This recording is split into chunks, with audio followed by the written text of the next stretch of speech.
Di tengah Jakarta yang baru saja bernafas sebagai ibu kota negara merdeka, bau asap mesiu masih tercium di udara. Tentara sekutu datang kembali. Bayang-bayang Belanda membuat suasana menegangkan.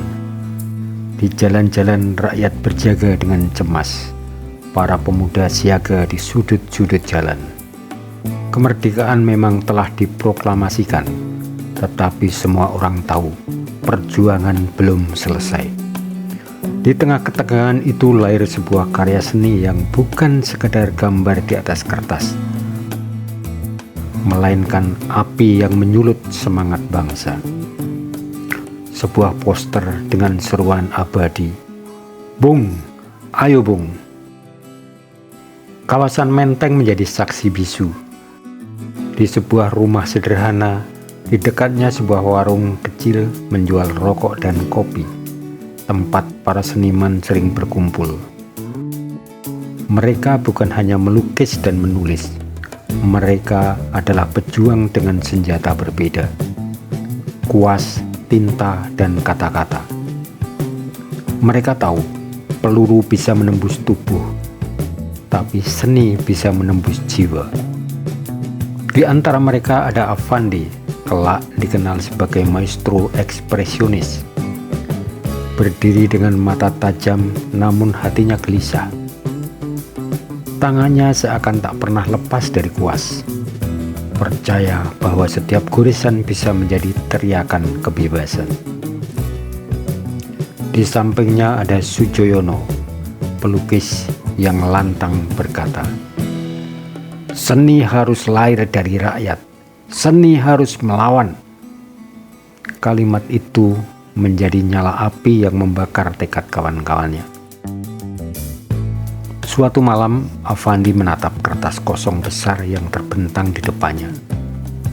Presiden Soekarno meminta membuatnya sebuah poster yang mampu menggetarkan hati rakyat. Ia lalu memanggil Dullah, teman muda sekaligus pelukis. "Ikat tanganmu seakan terbelenggu," kata Affandi sambil mengulurkan rantai.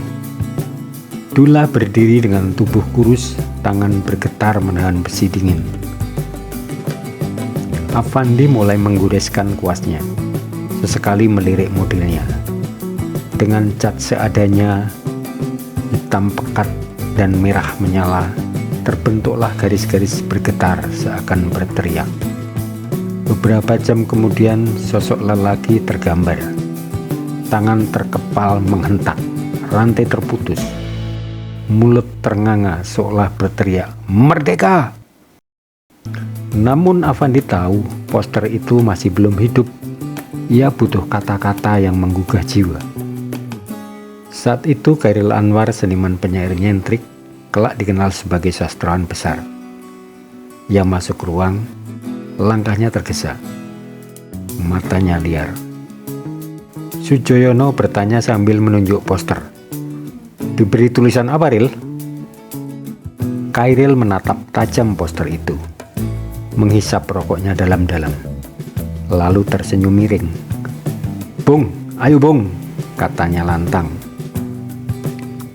Kalimat pendek, lugas, tapi menggelegar, mudah diingat, penuh ajakan, dan khas. Dan semua yang mendengar setuju. Mereka tahu kata-kata itu akan hidup lebih lama dari mereka sendiri. Poster itu segera diperbanyak dengan kertas tipis, tinta seadanya, dan mesin cetak manual yang berisik. Para pemuda bekerja tanpa lelah. Malam demi malam mereka menempelkan poster di dinding kota, di stasiun kereta, di sekolah-sekolah, di pasar, bahkan di gerbong-gerbong kereta yang membawa pejuang ke garis depan. Bayangkan, seorang pemuda desa melihat poster itu untuk pertama kali. Ia menatap sosok lelaki dengan rantai putus, bendera merah putih berkibar di belakangnya, dan seruan lantang, "Bung, ayo Bung!" Dadanya bergetar, darahnya mendidih, matanya panas menahan air mata. Poster itu bukan sekedar gambar, ia adalah panggilan dan sumpah tak tertulis untuk menjaga kibaran merah putih sampai titik darah penghabisan. Poster Bung Ayo Bung lahir dari kolaborasi tangan seorang pelukis dan kata seorang penyair dari hati pejuang seni. Ia adalah bukti bahwa revolusi bisa bergelora dari sebuah gambar. Seni bisa menjadi peluru yang menembus lebih dalam dari timah panas. Kata-kata bisa mengguncang lebih keras dari meriam. Pesan moralnya jelas. Perjuangan bisa lahir dari kreativitas. Kemerdekaan bukan hanya diperjuangkan oleh tentara di medan perang, tetapi juga oleh seniman, guru, petani, dan oleh siapapun yang berani menyuarakan kebenaran. Kemerdekaan adalah milik bersama, bukan milik segelintir orang. Dan suruhan itu menjadi menggema sampai hari ini. Bung, ayo Bung.